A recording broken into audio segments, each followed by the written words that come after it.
So since starting the process of certification for the EU ABI, it was really a good opportunity for us in SUEZ to step back and look at our overall security management. What we found when we went through the checklist of requirements was that we were quite far advanced in a lot of areas, so it was a nice reassurance, and it was reaffirming that the policies that we have in place are robust and they're working well. But of course, there are so many extra requirements for the certification process, so it was a big challenge for us, particularly in areas that we just have not worked previously. So we need to develop standard operating protocols for landmines and unexploded devices. So this was a whole new area for us. What was really great about the EV4U project was we got the training, 3 days of training on this, but as well the opportunity to have one-to-one coaching and mentoring from an expert. So that was invaluable for us, and it meant that we were able to focus on those areas where there are the clear gaps, but as well the areas where, okay, we're pretty good, let's make it really, really good. So really across the board, we've been able to fine-tune and strengthen the policies and procedures that we have in place.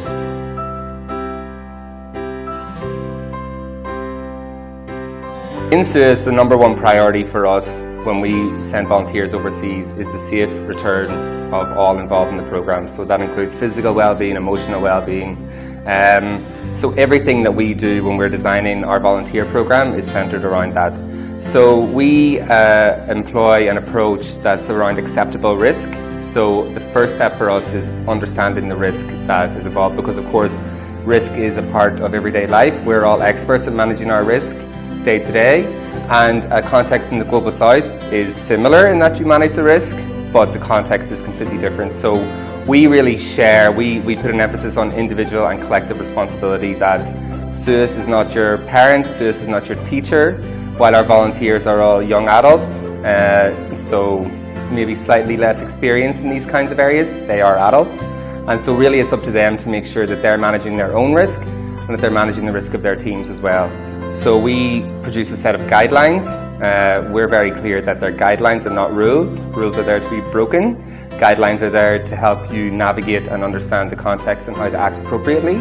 But of course we have some non-negotiables as well.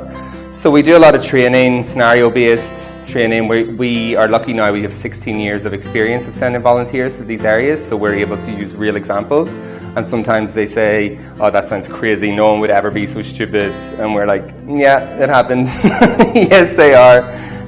So it's really good for them to understand from where their peers and the ones who've gone before them have maybe made mistakes, because that's how we all learn, is by close shaves or where something has gone wrong. So that's a really useful tool for us. And of course we involve our partners in this, but really it's about making sure that our volunteers are able to understand their risk and manage it well.